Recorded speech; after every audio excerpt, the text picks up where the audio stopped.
Welcome into First Take. Good morning. Thank you for being with us. Skip Bayless, Stephen A. Smith, Molly Karam here. Guys, it's been a crazy morning already.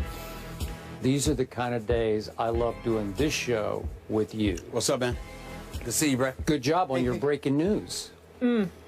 Me, Adam Schefter, all the football gurus. Okay. They are good gurus. Yes, they are. We got a lot of I'm breaking just news. a humble co-host. No, Yeah. Okay. we got a lot of breaking news today from last night as well. We're going to get into it. We blew up the rundown, so here we go. Let's get you guys caught up. The Cowboys quarterback situation, obviously, that's heating up in Dallas. What do the guys make of it? We'll dive into that. Plus, Terrell Owens reaches out to the Cowboys. Should we get our popcorn ready? We'll fill you in there as well. But first, Stephen A., you have some breaking news involving Kam Chancellor's holdout. Let's get into that right away. Kam Chancellor has decided that he's going to end his holdout. He's going to report back to the Seattle Seahawks. He and I text back and forth this morning, and essentially, without reading exactly what he said, what it comes down to is that he made a promise to Marshawn Lynch a couple of years ago about what they were going to do.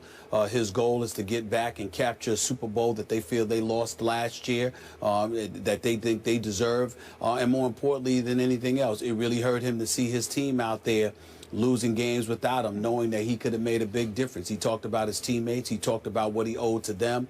He talked about what he owed to Marshawn Lynch and how that commitment to his teammates and the guys that he goes to war with is bigger than his business issues right now. He made no bones about the fact that he will not ignore the issues of being underpaid as the safety for the Seattle Seahawks, but he acknowledged that those are things that could and should be addressed in the offseason. Right now, as things presently stand, they're 0-2 and in danger of falling apart. And he realizes that he simply cannot just stand by the wayside and allow this to happen. And in fairness, to everybody involved, I'm not the only person that talked to Kam Chancellor. I'm quite sure Ray Lewis has spoken to Kam Chancellor. I know that Adam Schefter does his due diligence, and he knew exactly everything that was going on because he and I spoke as well.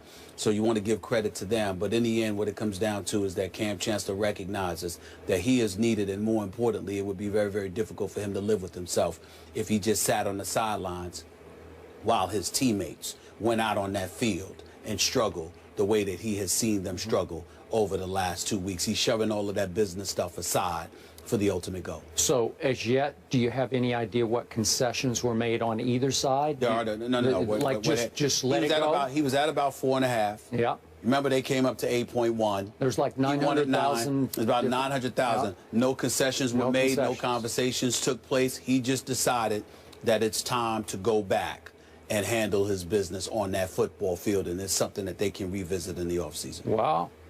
That is noble. That is impressive. That is exactly what I thought and said on this show he should have done maybe a week ago. I get it, I get the impasse, and I know the philosophical differences that he wanted to be taken care of a little bit, at least in another year, by having some money moved up. But if you love your football team, as I know he does, and you like your chances even at 0-2, you gotta. I know some people look at it as cave in. It's not that he's caving in. He's just coming back for the good of his brethren. That's what he's doing. The guys that he's gone to battle with. Well, I want to make sure that I'm very, very clear about something here. According to Kam, there were conversations with the Seattle Seahawks in the past, obviously. From what I heard from other people, not Kam, Kam had told folks that John Snyder, general manager for the Seattle Seahawks, essentially looked him dead in his face and told him, I'm not taking care of you this year, next year, or the year after. You're under contract. Now, obviously, when you talk about the NFL culture, how teams can go to a player, ask them to restructure their deals, waive them, cut them, take a pay cut, etc., Kam Chancellor was very, very offended by that. Now, I'm not here to cast aspersions on John Snyder. I don't know him. I know that he's considered very, very good at his job. Obviously, he's got a Super Bowl championship and 2 consecutive Super Bowl appearances on his resume. Used to work for the Green Bay Packers, used to work for the Washington Redskins, even though he's only 43, 44 years of age. His resume is quite impressive, to be quite honest with you. So understanding that and knowing that I don't know him, nor have I ever spoken to this man, I want to be very, very clear. In no way am I trying to cast any aspersions on him. I'm just conveying the whole thought process that was given to me by Cam and others close to Cam about what Cam was feeling throughout this whole process.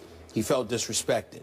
He felt like his manhood was brought into play because a guy can look you in the face and tell you under no circumstances is he going to take care of you at all, considering what Kam Chancellor goes out on the field and does. His pride was a part of the equation.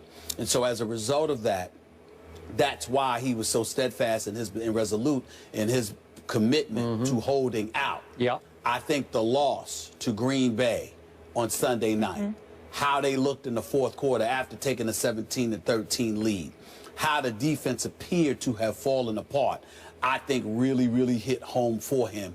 And I don't know if he'll admit it or if any of those other guys will admit it. I don't even know if they'll acknowledge having talked to him, but I suspect, I don't know for sure, but I suspect that the great Ray Lewis had something to do with talking to him as well. And by the way, what did he say on your radio Ray Lewis show? came on my radio and said he deserves his money, he should get his money, Seattle should give him his money, etc. But I can't leave my troops out there while they're going to war without me. I can't leave them hanging like that. That's just not something that I could do. But that was before Ray Lewis realized that it was a man thing, because you got to treat guys like men. Ray Lewis also alluded to that as well. You've got to treat brothers like men. You can't sit up there, look them in their face, and tell them under no circumstances are you going to take care of them. After you took care of Richard Sherman, after you took care of Marshawn Lynch, after you took care of Russell Wilson and a couple of other guys, you can't then turn around and say to the quarterback and the heart and the soul of your defense, who is Kam Chancellor, that we are not going to do anything for you, and expect him to just accept that so easily. That is not something that he was going to do. He was resolute in his commitment to hold out. I believe that his mind changed. And, we spoke an hour ago. I got the impression that that loss on Sunday night to Green Bay, the manner in which they lost, resonated with him in such a fashion that he finally came to the conclusion, the hell with Snyder, Carroll, and everybody else in the front office. I'll deal with that in the offseason. I can't leave my boys hanging like this, and that's why he's gone back. I personally thought he would come to that conclusion after what happened in Week 1 at St. Louis when they gave up 34 in overtime to Nick Foles. Well, you got to remember, that was stunning. You got to remember it's the preseason. Yeah. You're not getting a lot of action in the preseason because you want to make sure you're healthy for the regular season, and sometimes a little rust, absence of activity, really getting your bearings under you can play a role in how you look in Week 1. A lot of NFL players assume that they're not going to be near their best in Week 1 because that's when you're really getting hit for the first time. You're really out there going after it, in a regular season game. But Sunday night against Aaron Rodgers in Green Bay. Although that was somewhat predictable, somewhat. It is the bad man that is Aaron Rodgers, right? It's predictable, but then again, it isn't from the perspective of you have it locked in. It's one thing if you just play a bad game and you might still hold out. But when you play well for 3 quarters and then you fall apart when it counts most, that speaks to an absence of leadership more than anything else at any other time. Yeah. And I think that that's what resonated with him. So despite the fact that all of his notable brothers on that football team have been taken care of, let's reiterate the fact that he didn't have just 1 year left on his deal or 2 years left. He had 3 full years left, and they were willing just to move up some money from the 3rd year into the 2nd year. I believe that's well, he wasn't asking. His position all along is that he wasn't asking for quote unquote more money. He wanted some of the money that was designated for him in 2017 to be moved up to 2016. Correct. So he could be secure. Okay. So going forward, this is your Super Bowl pick. Do you think this will immediately change the culture and life in Seattle? Yes. Okay. Yes, so I you do. think they'll get right back on track? I think they'll get right back on track. I think with Kam Chancellor on that field, particularly the kind of mission that he's on, he feels that he's undervalued, not just monetarily, but because of the manner in which he was spoken to by John Snyder, supposedly. He didn't tell me that. A couple of his teammates told me that. But in the end, when you have that kind of feeling, if you thought Kam Chancellor was violent before on the football field, I think you're going to see a little something extra. But also the thing that I think you have to watch out for, not everybody inside that locker room was openly supportive of him and his position. And if there is a danger in all of this, is that he'll remember that too. Yep. He knows that there were a lot of guys, especially Marshawn Lynch, because that is a name he mentioned specifically to come back for. Marshawn Lynch. I mean, he said coming back for Marshawn Lynch. How Marshawn Lynch and I made promises to one another a couple of years ago. I can't leave my dog hanging like that. That's a quote from him. I respect that. So when you look at it from that perspective, clearly somebody like Marshawn Lynch, I would say of all the players in the locker room, that's the biggest reason he's coming back. There are others who have supported him, but there are others who are either tepid in their support or non-existent in their support at all. And he's going to remember them too, and that could be dangerous. I believe the head coach was not on his bandwagon on this he's one, not thinking about. He knows about Pete Carroll. Yeah. He doesn't feel the same about Pete Carroll. I'm sure he does. All right, but I'm talking players. Sure. There were players that weren't openly supportive of him. They were like, life can go on without me. Yep. You know, we play 11 on 11. I think that's a quote from Richard Sherman. I'm not saying Richard Sherman didn't support him. I'm saying we don't know how Kam Chancellor is going to receive those things. Yeah. And that's where that's the danger part that can come into the equation. But Kam knows he has no shot at validating his significance to that franchise if they start losing, even when he comes back. Well, they have to win. He shouldn't have a big problem validating his value to that team this Sunday. No, I mean this Sunday they got the Chicago Bears in Seattle. Jimmy Clausen, Jimmy Clausen, can you handle that one, Cam? I think you can. The 12s. Then they get Detroit, who's sort of a semi-gimme, if you will, the next week in Seattle. Then they have to go to Cincinnati, and then it starts to get tough, and you'll start to figure it out. For your edification, is something that you need to know. These players in Seattle don't just want the Super Bowl. They want New England. Good. I just want you to know that. Yeah, well, trust me, Tom Brady ain't flinching on that one.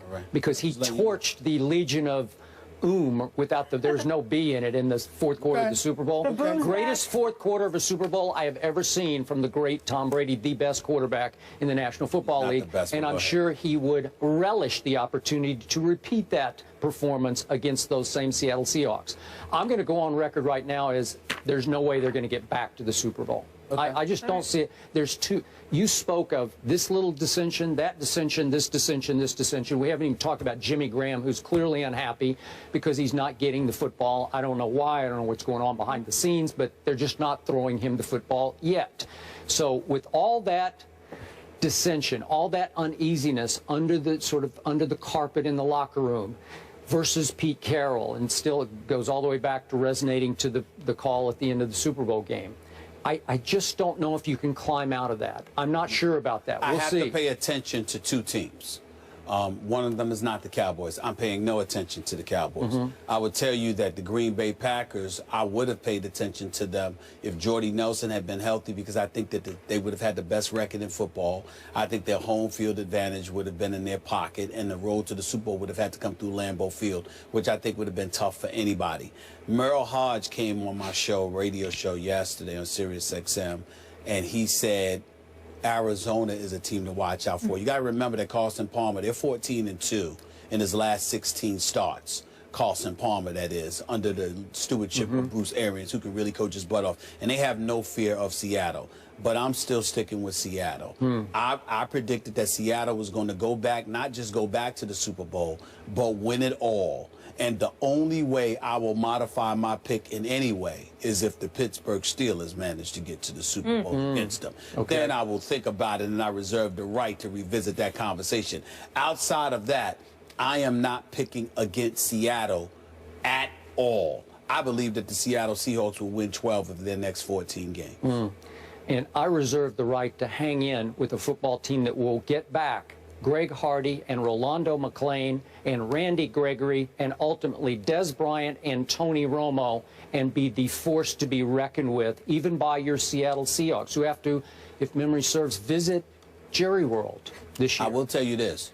If Russell Wilson runs the ball more the way he ran on Sunday when he was chalking up 78 yards over those first three plus quarters, I'm here to tell you right now, ain't nobody beating Seattle. Ain't nobody beating Not in the Seattle. NFC. Really? All right. NFC. Stephen A. has them going to the Super Bowl. Wow. Skip, not so much. We'll revisit your Cowboys a teetering little later in the psychologically. show. But I'm happy for that entire fan base, the 12s, and for the Seahawks to get Kam Chancellor back.